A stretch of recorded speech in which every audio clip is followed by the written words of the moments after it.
And so glow up is our theme this month. So let me just go back for a moment. And again, welcome everyone to Rockland CSL. I want to start by acknowledging Rev Joan for closing out our September of the collective harvest and opening our October with Glow Up. So listen, so tomorrow is Indigenous Peoples Day. And I want to invite us all to recognize the significance of that holiday. When I was growing up, and probably even recent, that holiday was known as what? Christopher Columbus Day, right? Which even as a child didn't mean much to me, because I was that kid in the 3rd grade in social studies who would ask the question, but the Indians were here, so how did he discover anything? And then I would get like, I would get in trouble for asking these questions. I will be told to be quiet and listen. But it never sat with me, even as a child, that we were celebrating someone who did not discover anything, because you can't discover something where there's been people living for thousands of years, right? So I won't get started on that. I'm having flashbacks of Mrs. Applebaum chastising me about my inquisitiveness, let's say. So we honor the Indigenous peoples, and we know that we can learn much from their ancient wisdom. So one way that we can glow up spiritually is by acknowledging and honoring the truth. We do not have to keep aligning with that which we know is not true.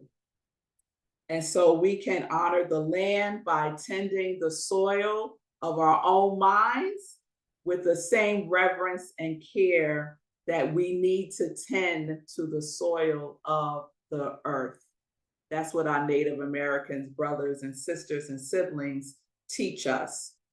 And our very topic today, the title of our topic, "The Holy Land is Everywhere," is a quote from Black Elk. And if you don't know who Black Elk is, he was a Lakota holy man. He was a mystic, a visionary. And this quote, I agree with you, Chris, it's hard to find quotes in the New Thought space that speaks to the holy anything, and the Holy Land is Everywhere is by Black Elk. So what aligns with the Holy Land is Everywhere is in our teachings, right? Where we say the only God there is omnipresent. The only God there is omnipresent. And we often say, especially in affirmative prayer, that everywhere I am, God is, right? So the Holy Land is everywhere. And Chris guided us through a beautiful meditation to remind us to have ourselves centered in that knowingness. And Chris, the colors that kept coming up for me would change from like a burnt orange to a bright yellow. And then it would go almost like the colors in this picture behind me, a burnt orange and then a bright yellow. And it was beautiful, the warmth that I felt in my own Holy Land. So let us remember that wherever you are, God is. And so the Holy Land is exactly where you are right here and right now. So one of our core beliefs says, we believe in the eternal goodness, the eternal loving kindness, and the eternal givingness of life to all. In the Science of Mind magazine, there's a page that says, what we believe. And what I just shared with you is one of the core beliefs of our teachings. We believe in the eternal goodness, the eternal loving kindness, and the eternal givingness of life to all. So when we understand that the Holy Land is everywhere, including where you are right here and right now, and also in whatever you are experiencing, then we know also that eternal goodness is there as well. Ernest writes in the Science of Mind text, to believe in the good alone may seem wrong to many, but one who thus believes will find their path lightened by a torch which flickers not nor fails. I'm going to read that again. To believe in the good alone may seem wrong to many, but one who thus believes will find their path lightened by a torch which flickers not nor fails. So that light, that divine spark that Ernest is referring to, is the spark within us. It is that holy land within us. It is lit by a torch that flickers not nor fails. The torch is lit by the omnipresence of God itself. So no matter what happens, your divine spark remains lit, even when it seems as if it is out.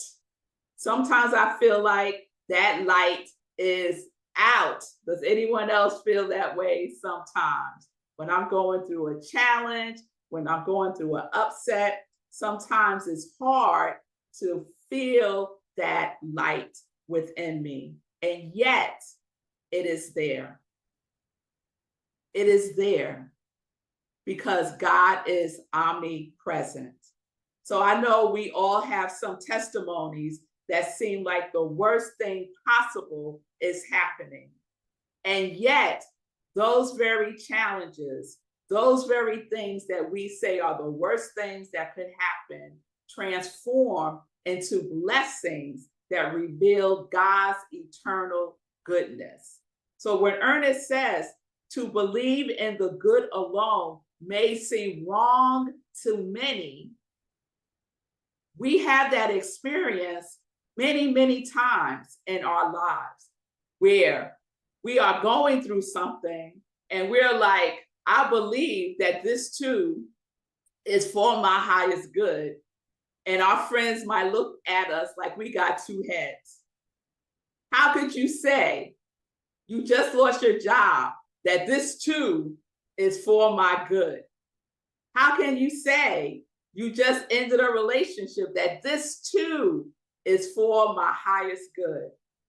Now, we don't get there a lot of times immediately, right?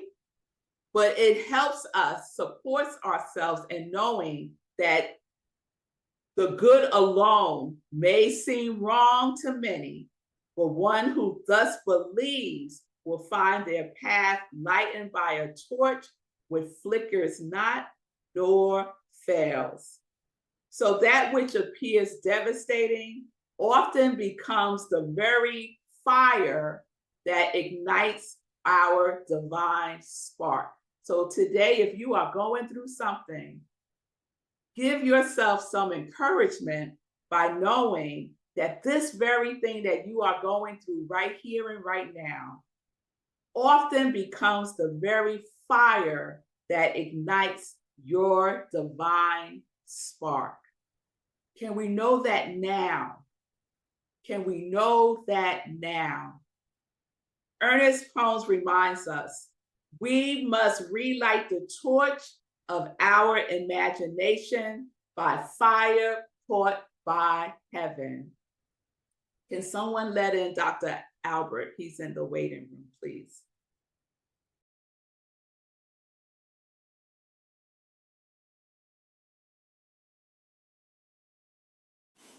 You're muted. Have I been muted that whole time? No, I clicked it by mistake trying to let him in. Oh, okay. I was about to say, whoa, Lord. Okay. So there are times when life calls you to reignite. Yes. To remember your passion, y'all, is your divine spark. That your gift is your divine spark. And that your purpose is to use that divine spark to set the world ablaze with love consciousness. So nature always reminds me of my divine spark, especially when it feels like it's on a dimmer, right? So last week, one of my dreams came true. I finally saw the redwood trees. Has anyone seen the redwoods? Ah, Jan, so you know what I'm talking about. Oh my goodness, y'all. So you know, in the last several years, I have grown fond of the trees. And the redwoods have been the trees that I really, really, really wanted to see up close and personal. So I got to visit the Armstrong Redwood State Natural Reserve, and it was everything. It was like complete awe. And the redwoods are known as towers of power because they are so tall. They like reach all up into the clouds. And I got the opportunity to touch them, to lay my head on them, and to feel the pulse, that vibration. And I'm telling you, it synced up my breath, my heartbeat synced up with the pulse, the vibration of those trees. And so as I was walking along the trails, I saw that some of the trees had burnt marks on them. They were like black in certain areas. And I started to get really curious about this and found a plaque that talked about the fire ecology of redwoods and that fire serves their growth. The plaque said, redwoods have remarkable fire resistance. When a fire reaches the heartwood, it creates a cavity. The tree adapts by strengthening its base on either side, forming a buttress that provides additional stability. The core of a redwood is called heartwood. You gotta love that. Heartwood.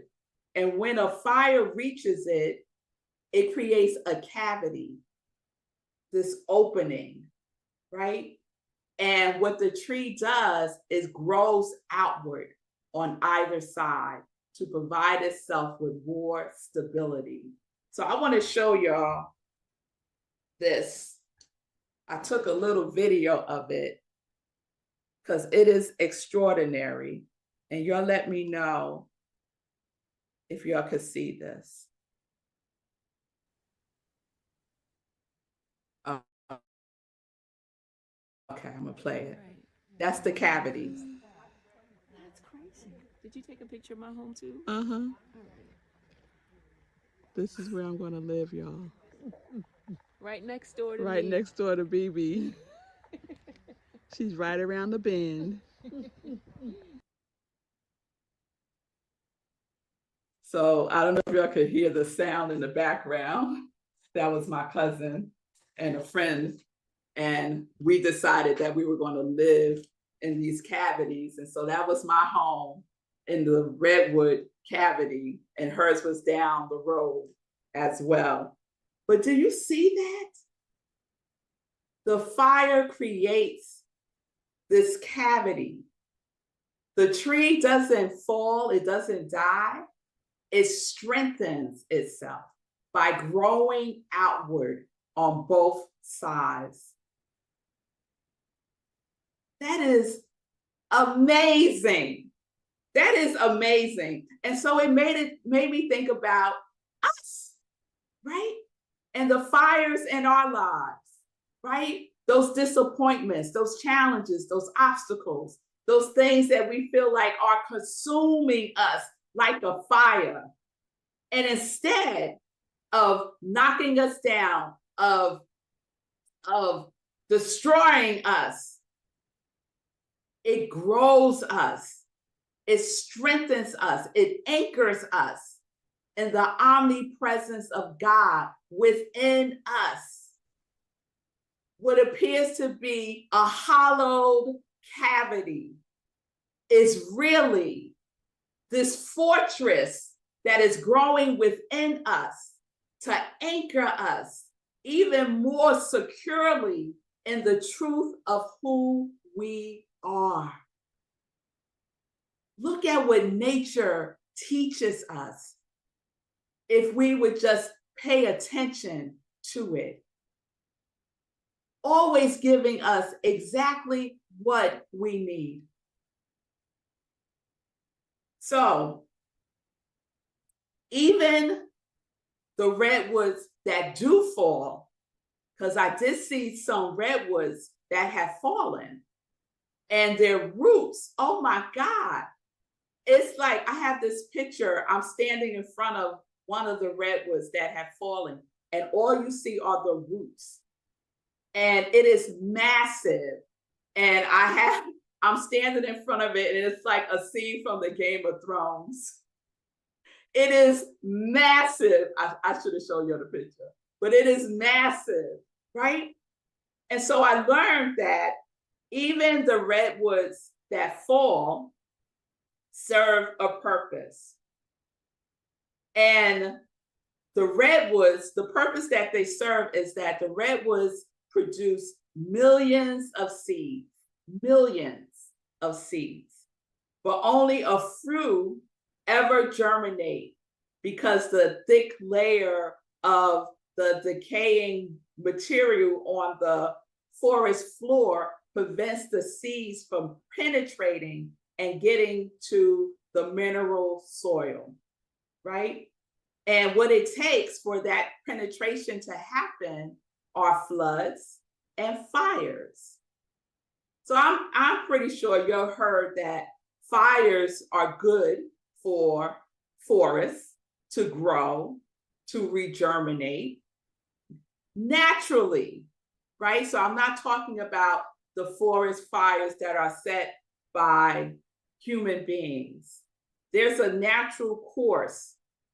There's a natural flow to nature that requires no assistance from us if we would just let it be. Just let it be. So, like the redwoods, I started thinking about that when I read it, that it has millions of seeds, but only a tiny few germinate and penetrate the mineral soil, like us. We have millions of seeds that we call our thoughts. Millions, well, maybe not millions, thousands and thousands of thoughts a day, right? We have thoughts, we have ideas, we have intentions, but often they can't take root because of the duff. That's what the forest floor is called. It's called the duff.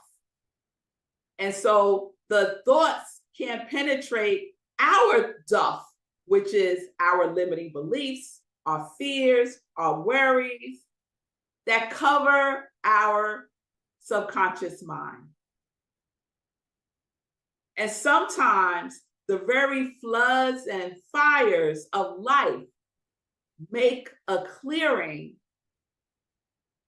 for those thoughts, those seeds to penetrate and take root and bloom. So everything, if we could take that in, everything, every win and every wound serves the divine spark within us. One of my favorite Bible verses is Jeremiah 29:11. For I know the plans I have for you, declares the Lord. Plans to give you a hope and a future. I know the plans I have for you. They are to prosper us, to grow us. And so the redwoods teach us that the prospering, that the growing comes through everything. The fires, the floods serve a purpose, a divine purpose in our lives. The other thing that I learned from the redwoods that they can teach us is the power of community. The redwoods, there were so many of them, but it wasn't just redwoods. There were other trees there. There were plants, there were insects, there were little animals. It was amazing, right? It's the place is a nature reserve. And so the way that the power of community shows itself in the redwoods is that the redwoods roots are very shallow. You would think something so tall would have really deep roots, but they don't. Their roots are only 12 feet deep. But being 12 feet deep, they extend outward 150 feet.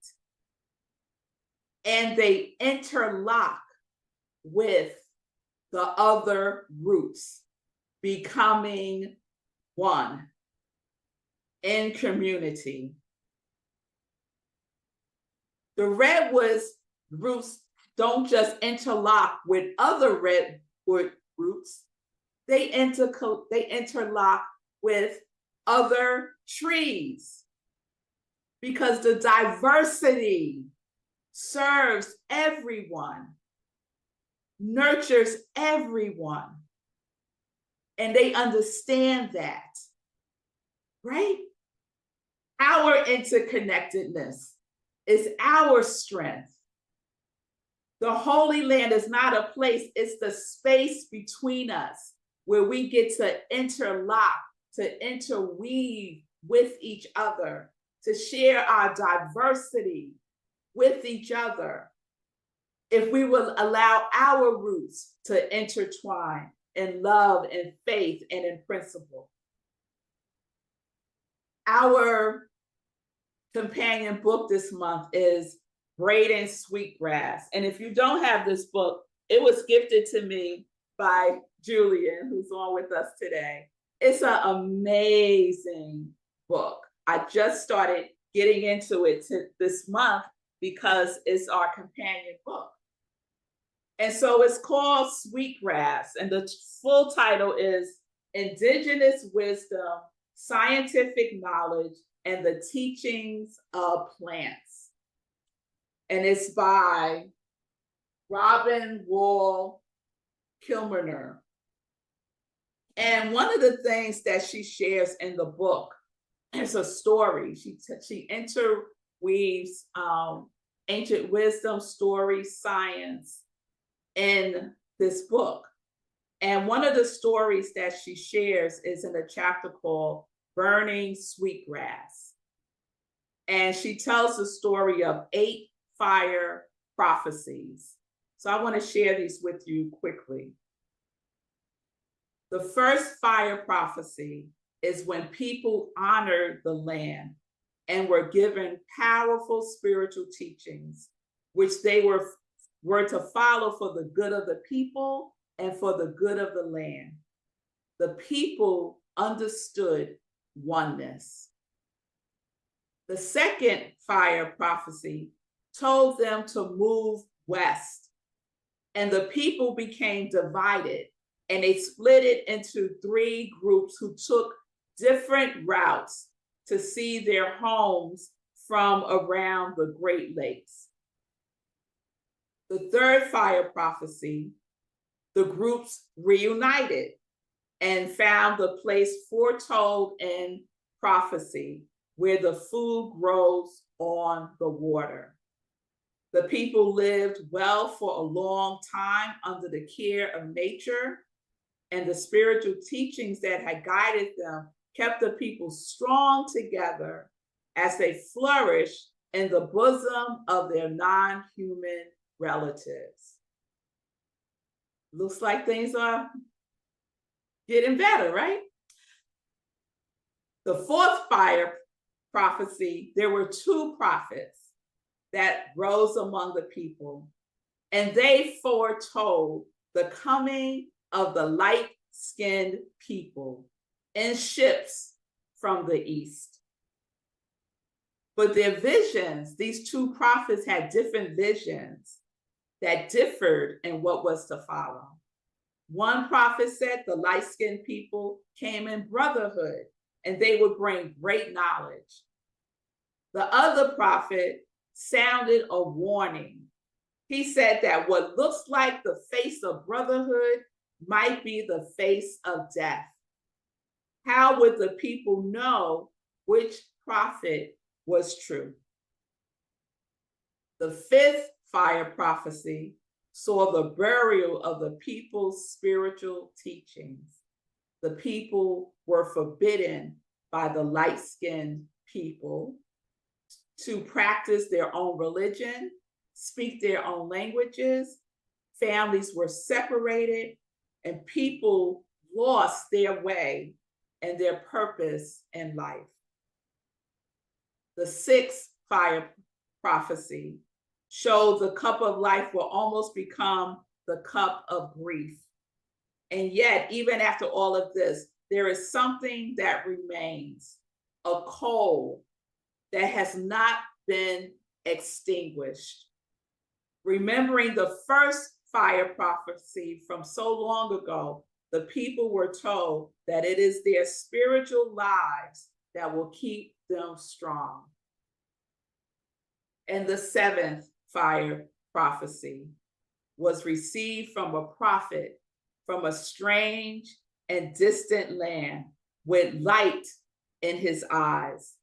The young man came to the people with a message that in the seventh fire, a new people would emerge with a sacred purpose. It would not be easy for them.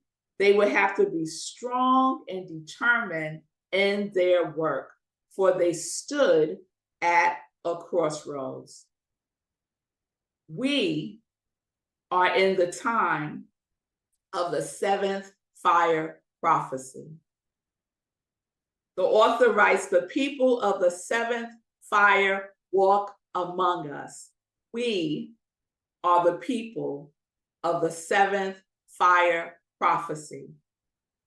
She writes, they are using the fire sticks of the original teachings to restore health to the people and to help them bloom again and bear fruit.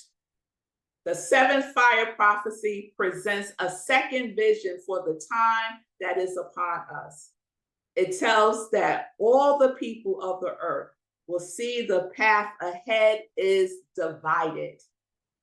They must make a choice in their path for the future. She writes that there are some people who know they are not alone. We know the omnipresence of God is always present where we are. Everywhere is holy land. Where we stand, we know that we are not alone. They know all along the path, non-human people help. Who are these non-human people? The spiritual realm, our ancestors, nature are here to support us. What knowledge the people have forgotten is remembered by the land. Nature will show us the way. Our true nature will show us the way. Collectively, we assemble from the wisdom of the past a vision for the future. What is that saying? When you don't learn from the past, you'll repeat it and repeat it and repeat it and repeat it until you learn it. And this country hasn't learned yet. But we are the people who know the truth. We are the people, all of us are at a crossroads. And we get to make a decision, make a choice that is in alignment with the omnipresence that we are, the God in us, the God as us. We get to see and vision a future that is rooted in oneness, that is rooted in unity, that knows that we need each other, that we are intertwined, that we cannot do this alone. So the spiritual leaders interpreted this prophecy as the choice between the deadly path of materialism that threatens the land and the people, and the green path, which is the soft path of wisdom, respect, and reciprocity that is held in the teachings of the first fire prophecy. It is said that if the people choose the green path, then all people will go forward together to light the eighth and final fire, the fire of peace and oneness, forging the great nation that was foretold long ago. She asked the question, and I asked you the same question. What will it take for us to light the eighth fire? We must provide the world with the knowledge and the wisdom to use the power of fire for good. For good. The spark itself is a mystery, but we know that before the fire can be lit, we have to gather timber, right? The timber are our thoughts. And that the practices that we know will nurture that flame. So what thoughts are you nurturing? What feelings are you igniting? What actions are you willing to take to keep the spark lit? We are the ones, y'all. We are at a crossroads now. There is seemingly a great divide. And we get to choose. We get to choose.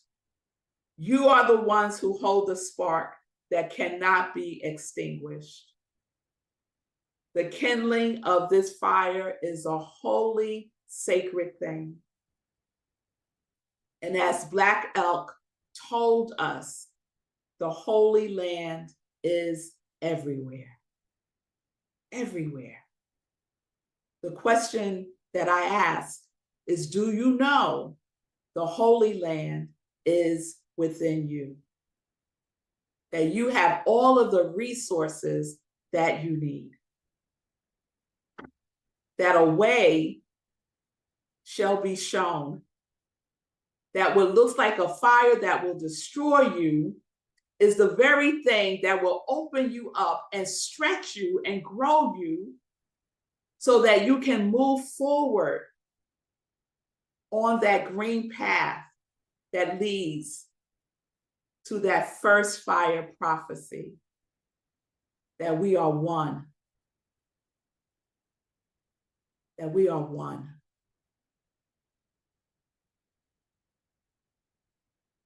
So,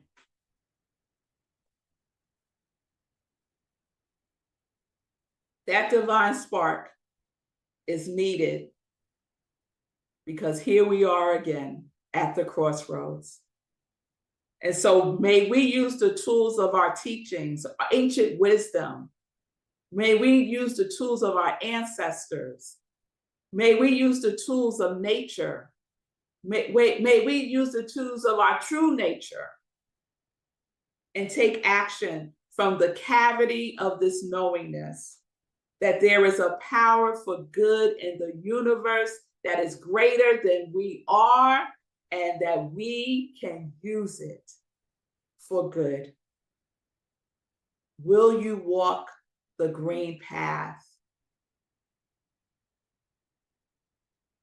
by sharing your gifts,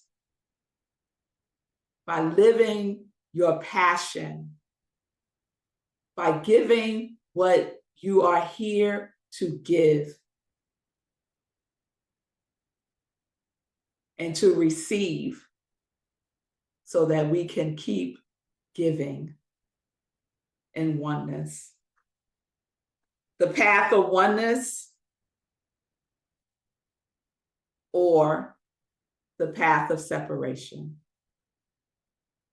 It's as simple as that.